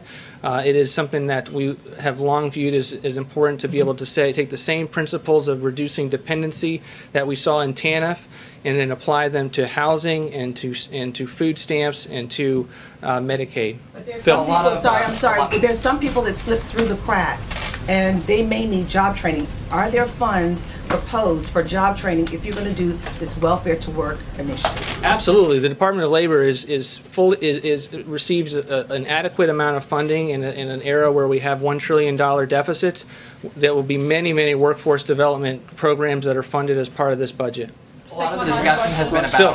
A lot of the discussion has been in terms of the federal debt, but can you address the federal unfunded liabilities? Where does that number stand right now, and what does this budget do to address, that much larger number? Look, we have a lot of debts as a country. We're trying to take it on head on. We're trying to say that $22 trillion is not acceptable, that we can't go forward with $1 trillion every single year, and that the way to start doing that is to pursue the types of reforms where we think that the American people will have an opportunity to see how their lives would be better off under our proposals. We do that in federal retirement benefits. We do that in student loans. We do that in welfare reforms. We think that in each one of these scenarios, we're going to be able to encourage the kind of conversation that allows us to get our house in order. Thank you. Thank you, Russ. Lastly, quick comment. We extend our prayers to the loved ones and friends and family of those killed in the tragic crash of Ethiopian Airlines Flight ET-302. At least 8 U.S. citizens were among the victims. We are working with the government of Ethiopia and Ethiopian Airlines to offer all possible assistance. With that, I will take your question. John. Sarah, the president said that Democrats hate Jewish people, according to a recent report. We've also seen him tweet in the last couple of days that Democrats are the, quote, anti-Jewish party. Does the president really believe Democrats hate Jews? Look, the president's been an unwavering and committed ally to Israel and the Jewish people. And frankly, the remarks that have been made by a number of Democrats and failed to be called out by Democrat leadership is frankly abhorrent, and it's sad, and it's something that should be called by name. It shouldn't be put in a watered-down resolution. It should be done the way the Republicans did it when Steve King made terrible comments. We called it out by name. We stripped him of his committee memberships, and we'd like to see Democrats follow suit. But first of all, you mentioned Steve King. The president, correct me if I'm wrong, has not condemned Steve King. What he said, praising white supremacy. Has the president publicly come out and said anything I speak on behalf of the president on a number of topics, and I've talked about that a number of times, and I'd refer you back to those comments where I used words like abhorrent and unacceptable. John? We're getting some word that the president plans to nominate Patrick Shanahan later this week to be the Secretary of Defense, elevating him from the acting position. Can you tell us whether or not that is going to happen? I'm not going to make any personnel announcements at this time. I can tell you that the President has a great deal of respect for Acting Defense Secretary Shanahan. He likes him, and when the President's ready to make an announcement on that front, he certainly will. There are a lot of actings in the administration these days. Any possibility of removing acting from Mick Mulvaney's title? Certainly a lot of possibility there. Some of the reason that we have actings is because we're waiting on the confirmation process, at least for a couple of those folks, and we hope that that moves forward quickly. Sarah, I wanted to follow up on what the latest with China is. Has the President made an offer for a Mar-a-Lago date? And there's also some reports that the Chinese feel the President's an unreliable negotiating partner after walking out on the North Korea talks. Let me start with the first one. In terms of whether or not we have a date set, not yet. We're continuing in negotiations with China. When we have an announcement for the two leaders to sit down, we'll certainly let you know. And what would you say to the concerns by the Chinese that the President's an unreliable negotiating partner after the talks with North Korea broke down and he walked away? I would say that's absurd. The President's going to make a deal if it's a good deal. He's going to make a deal if it's in the best interest of America. And if he doesn't feel like it's a good deal, it's not worth just signing a piece of paper. And the President didn't feel like what was on the table was enough. The President's 100% committed to denuclearization of the peninsula, and he's going to make sure that whatever we do furthers that process. We'll see what happens with North Korea the same way we're going to see what happens in the negotiations with China. They're ongoing, and the President's going to make sure whatever deal we get is in our best interest, that it's fair and reciprocal trade, that it protects our intellectual property, and that it actually has safeguards to make sure that the Chinese follow through with whatever commitments that they make. Blake? Sarah, picking up on that, does the President have any plans to speak with President Xi over the phone? I'm not aware of any scheduled calls, but if we have any, we'll certainly keep you posted. Is that the most likely step here, that they speak on the phone beforehand, or is it possible that these two still meet at the end of the month or the beginning? We're going to keep everything on the table. Again, negotiations are ongoing. The President's team, as well as the Chinese delegation, continue conversations, and when they feel like it's time for the two leaders to sit down, we'll make that happen. Francesca?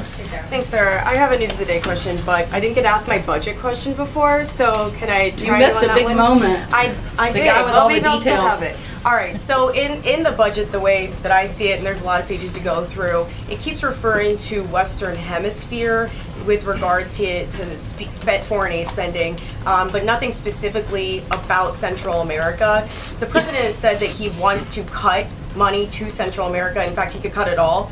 Is that in the budget? I don't have any specific update on that front. I don't think there's a different policy. On the news of the day, the big vote's coming up this week in the Senate on the resolution with regards to the national emergency. What is the President doing to stop a rebellion among Republican senators? We know that a rising number, it's been reported as many as 10 or 15 could vote against that. What's the President doing about that? He's doing his job. He's doing what Congress should be doing. He took an oath of office, and he has a constitutional duty to protect the people of this country. We have a humanitarian and national security crisis at our border, and the President's doing his job in addressing it. He gave Congress a number of opportunities to actually address it, and they failed to do so. So the President is taking his constitutional authority that Congress granted him. Let's not forget, the only reason he has the authority to call a national emergency is because Congress gave him the right to do so. They failed to do their job. The President's fulfilling his duty, and he's going to make sure he does what is necessary to protect the people of this country, secure our borders. Calls or meetings that he might be taking with senators who he believes could be voting for that resolution. Certainly, we talk to a number of members every single day, certainly at the presidential and the staff level, and we're going to continue to engage with them in this process. Sarah, what is the administration specifically doing to look into Secretary Acosta's role in the secret plea deal for Jeffrey Epstein? Does the President have any misgivings about the role that this top official played in this deal? That's currently under review. Because of that, I can't get into a lot of specifics, but we're certainly looking at it. Any timeline for that review, sir? I'm not aware of a specific timeline. So I have a question for you, but I also have a follow-up to a colleague because I didn't hear you actually answer the question. So yes or no, does the President truly believe that Democrats hate Jews?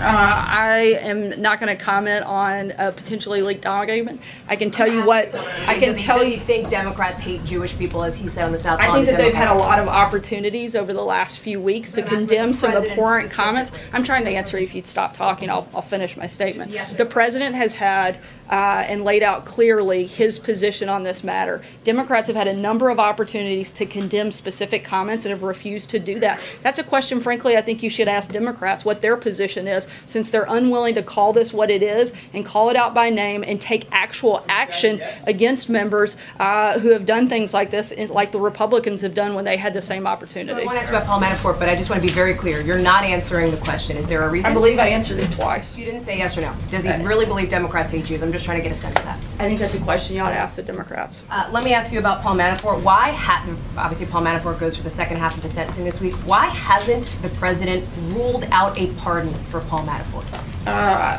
The president has made his position on that clear, and he'll make a decision when he's ready. On pardons, last week the president tweeted that Michael Cullen, quote, directly asked me for a pardon. When did that happen? Was that when was Cullen here at the White House and came into the Oval Office and asked the president for a pardon? Did it happen on the phone?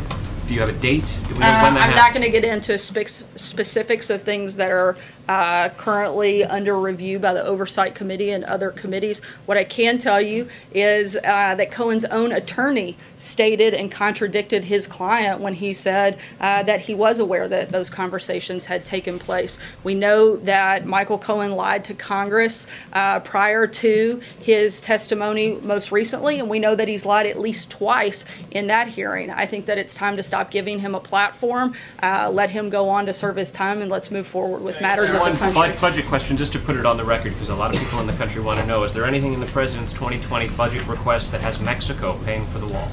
As the president has stated a number of times through the USMCA trade deal that we look forward to getting passed soon, that'll be part of how that takes place. John? Thank you, Sarah. Two brief questions. Following up on John's personnel question, does the president have full confidence in Secretary Acosta, or is the Labor Secretary possibly leaving?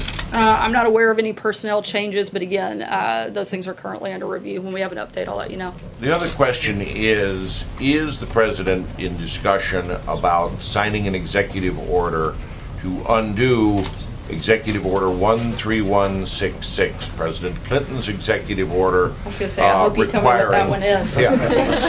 President Clinton's executive order 19 years ago requiring multiple languages. A new executive order, I am told, would make English the official language in government. I'm not aware of a specific executive order that's been drafted, but that is the position of the White House. Jim? Yes. Did the president ask Gary Cohn to intervene or block AT&T's merger with Time Warner? I'm not aware of any conversations around that matter. And just to get back to John and Hallie's question about the president's comments about Democrats and Jewish people, isn't that kind of rhetoric just sort of beneath everybody? And do you think that the president has thought at all going into this 2020 campaign that the rhetoric just needs to be lowered? Whether it's talking about Democrats, the media, immigrants, or should we just plan on hearing the president use the same kind of language that we heard in 2016 and all through the first couple of years of this administration? Look, I think that the real shame in all of this is that Democrats are perfectly capable of coming together and agreeing on the fact that they're comfortable ripping babies straight from a mother's womb or killing a baby after birth, but they have a hard time condemning the type of comments from Congresswoman Omar. I think that is a great shame. The president has been clear on what his position is, certainly what his support is for the people and the community of Israel. And beyond that, I don't have anything further for you, Jim. I think that just sort of drags down the rhetoric and the debate when you're saying something that's just patently untrue. I mean, obviously stating their policy positions but is not Democrats patently don't. untrue. But Democrats don't hate Jewish people. It's just silly.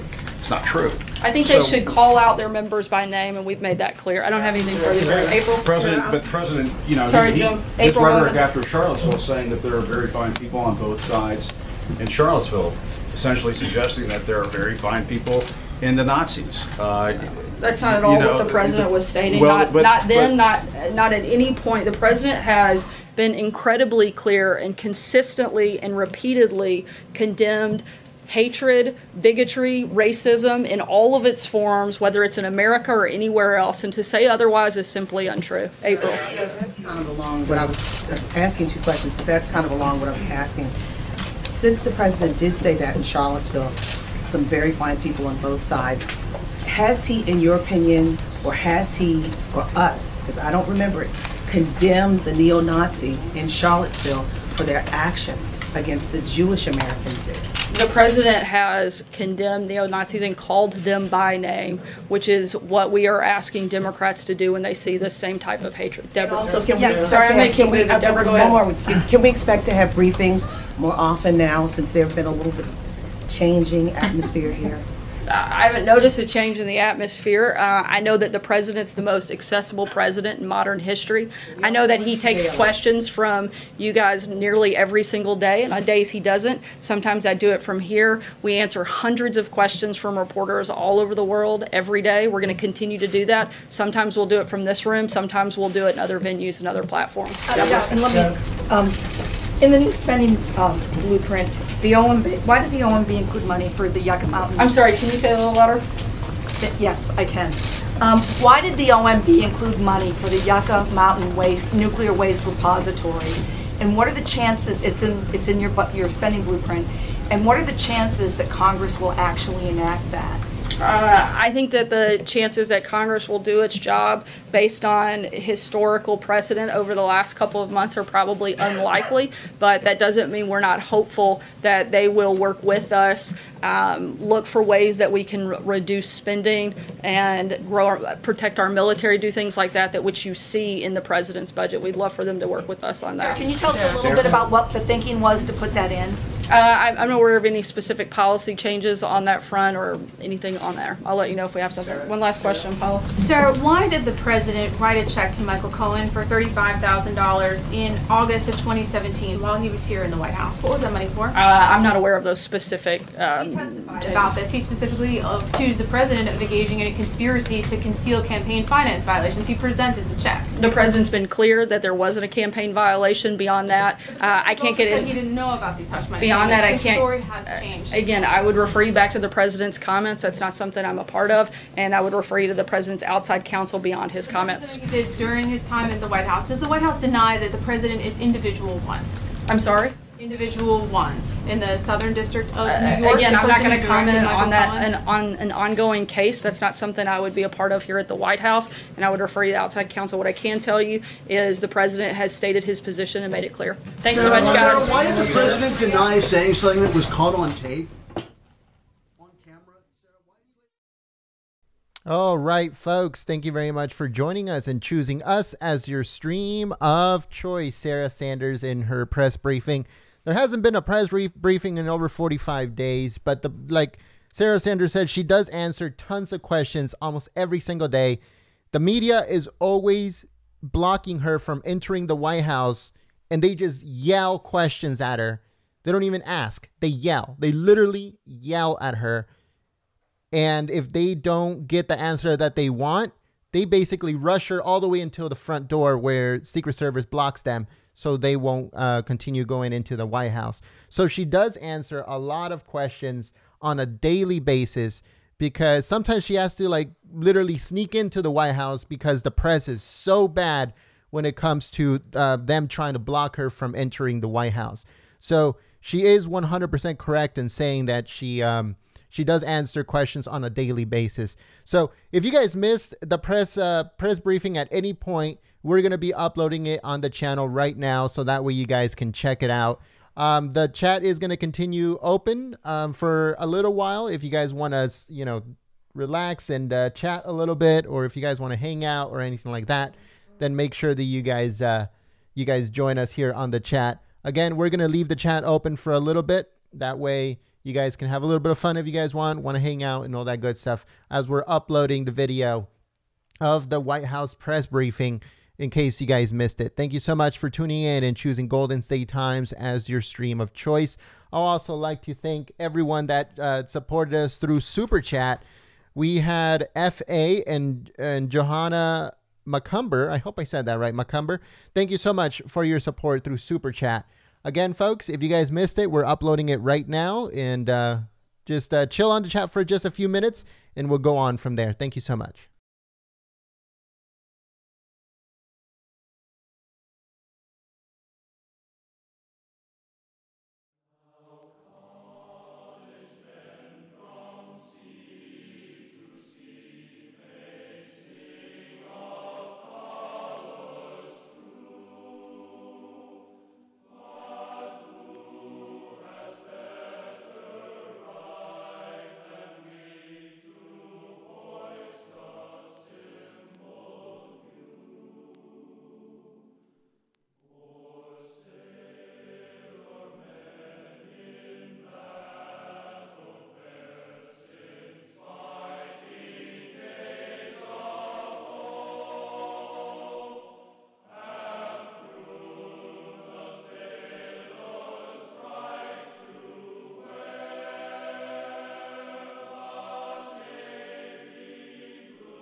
All right, folks. So if you guys missed the press briefing by Sarah Sanders, I'm going to be putting it up on the chat right now as a link. So make sure you guys head over there and give it a thumbs up and share it on social media.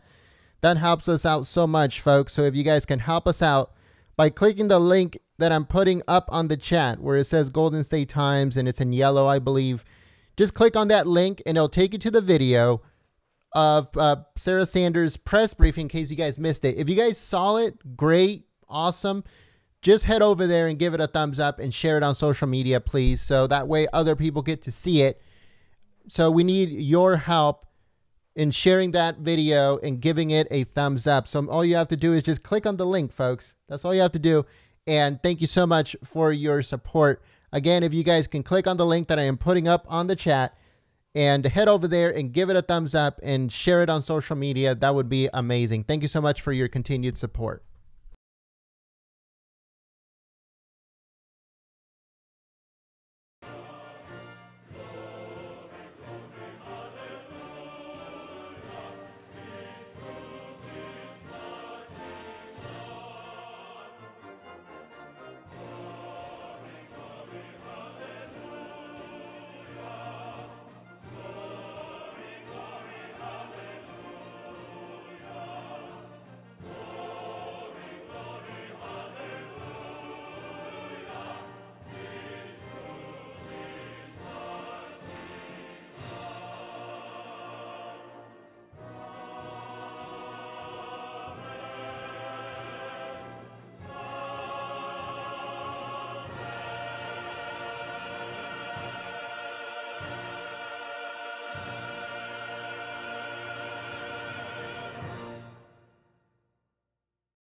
All right, folks. Once again, this is a call to action. If you guys can please help us out by clicking the link that I am putting on the chat where it says watch and going over there and giving that video a thumbs up and sharing it on social media. We need as much help as we can possibly get, folks.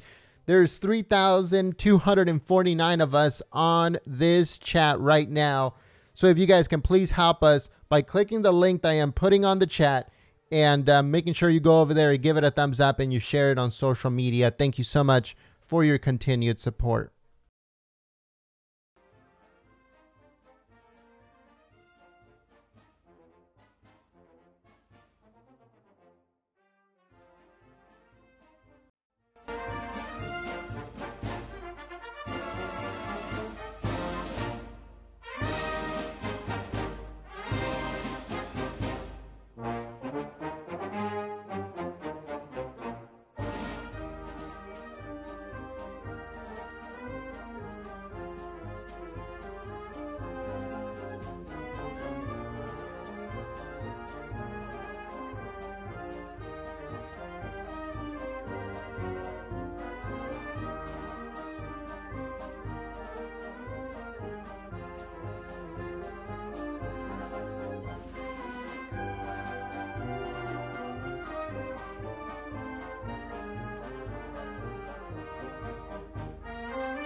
Before I forget, folks, before I get off the microphone and forget again, we would also ask you to, if you're interested, join our closed group on Facebook called Citizen Reporter. So we have a closed group on Facebook called Citizen Reporter where we're going to be doing live streams on there of topics of the day, kind of like a podcast style type of situation on our group on Facebook. It's called Citizen Reporter. So it's closed.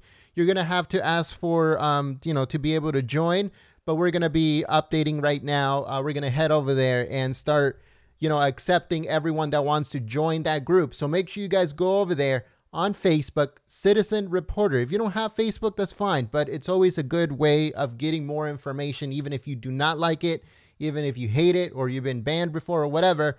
So if you guys want to head over there to our group on Facebook called Citizen Reporter and ask to join, folks, there's a lot of information that's going to be put on just that group alone. So we want to make sure there's almost 1,000 Patriots on that group, folks. So if you guys want to become part of that group, all you have to do is look us up, Citizen Reporter on Facebook, ask to join, and we'll put you guys on there. And then pretty soon we're going to start rolling out a whole bunch of awesome content on that group. So make sure you guys go over there and do that. Also, don't forget to click on the link that I am putting on the chat right now and making sure to go over there and give it a thumbs up and share it on social media. If you guys saw it already, perfect, great, but other people didn't, folks. So we need your help by going over there, sharing it, and giving it a thumbs up. Also, if you didn't watch it or if you went, halfway into it or towards the end, go ahead and go and check it out because it's about the budget, something very, very important. The president wants $8.6 billion in funding for the wall, along with billions of dollars more for the military, because he's trying to make sure that the American military is the best in the world by far. No other military in the world will be the same kind as the U.S. military. So that's what the president wants. He wants to make sure that we have the best military in the world. No one even comes close. And especially now that he's also trying to ramp up the Space Force. The Space Force is already in the making as I speak, folks. So make sure you guys stay tuned for that. Again, please click on the link in the chat. And that helps us out so much when you guys head over there, click on the link, head over there, give it a thumbs up, and share it on social media. Thank you so much.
All right, folks, everyone that is going over there to the link that I am putting on the chat and giving it a thumbs up and sharing it on social media, thank you so much. You guys help us out. That is what continues to keep us on the air here on YouTube. So if you like our channel, you like what we do, you like our live streams, we need as much help as we can get. So right now, you guys can help us by clicking on the link that I am putting on the chat, going over to that video, giving it a thumbs up, and sharing it on social media. If you guys missed it, watch it. It's a very good video talking about the budget, the 2020 budget. So make sure you guys go and check it out. Again, I'm putting the link in the chat, so if you guys can head over there, click on it, head over there, give it a thumbs up, share it on social media, and all that good stuff. I'll be shutting down this live stream in just a few minutes, so make sure you guys go over there if you want to continue your conversations. All you have to do is just click on that link that I am putting on the chat and going over there, giving it a thumbs up, and sharing it on social media. Thank you so much, folks. Someone asked if there's any more live streams coming up. As of right now, no, but you never know. It could be last second. So if you guys want to stay updated on everything that goes on, make sure to follow us on Twitter at Gold, G-O-L-D, State Times. We didn't have enough. They didn't give us enough characters to put Golden State Times. So we have to go by Gold State Times on Twitter. I'll be updating any live streams that is coming up either today or tomorrow on Twitter. So make sure you guys follow us. Thank you so much.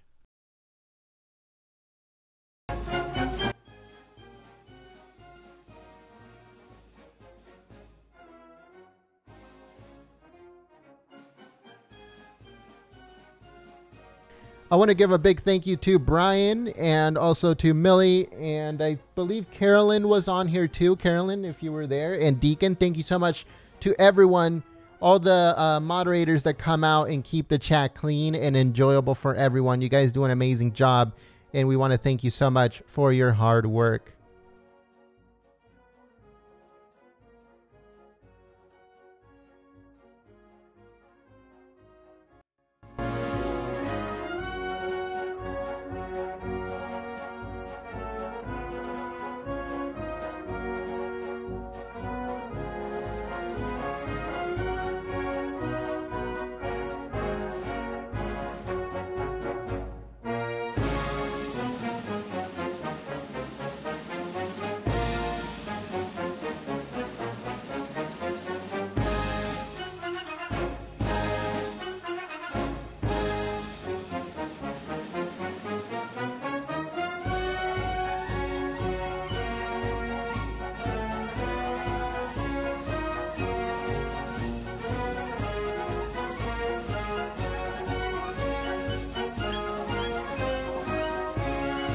All right, so Cheryl on the chat says, are we waiting for something or if this is just an open chat? Well, the press, we were watching the press briefing with Sarah Sanders, but it already ended.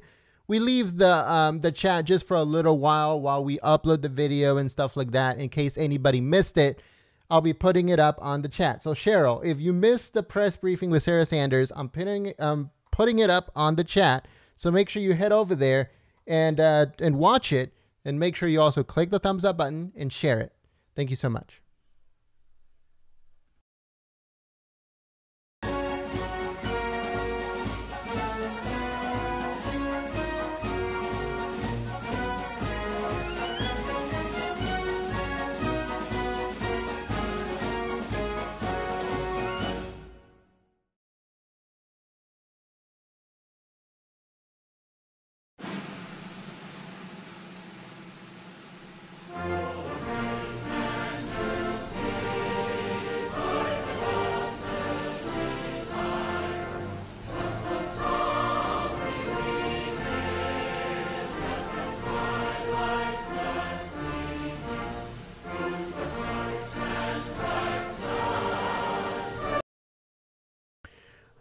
All right, folks. So in a minute, we're going to be shutting this live stream down. So we're asking if you guys want to continue your conversations. You can do it on the chat. On the link that I am putting up on the chat. So if you guys want to continue your conversations, all you have to do is click on the link that I am putting on the chat and head over there and make sure you guys share it. And also you click the thumbs up button. Thank you so much for tuning in to Golden State Times. And since there's still 2,366 of us on the chat, I just want to update you guys real quick of what's going to be happening on the live streams in the next coming days, hopefully, but in the next coming week. So we are going to have special emojis that are going to be for this channel alone. So if you guys sign up to this thing that's happening on our channel soon, then you will be able to use specialized emojis from Golden State Times. We're going to have President Trump. We're going to have Sarah Sanders. We're going to have a whole bunch of other emojis that we're going to be rolling out within the next few months. They're awesome. You're going to be able to use them on the chat. You guys are going to be able to interact, a lot. It's a lot more fun to interact with the emojis that we're going to be uploading.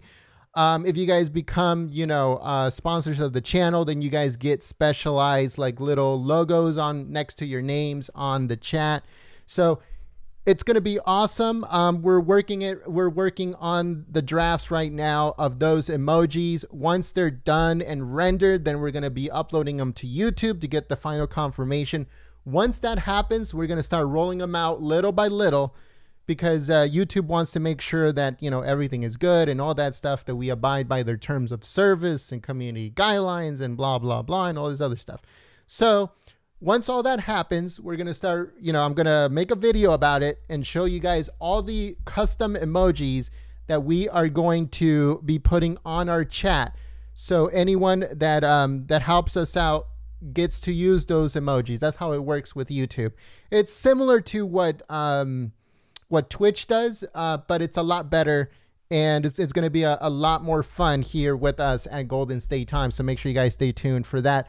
Again, click on the link that I am putting on the chat. That helps out the channel so much by you guys heading over there, giving it a thumbs up, watching it, and sharing it on social media. Thank you so much.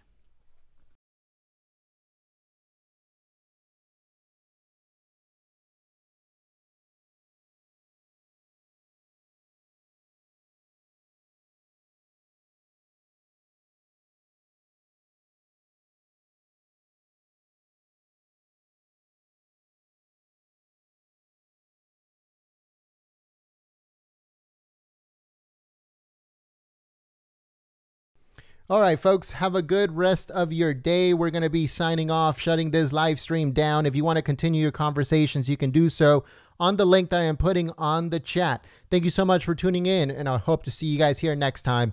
My name is Jen. I'm from Golden State Times, and I'll see you soon. Peace.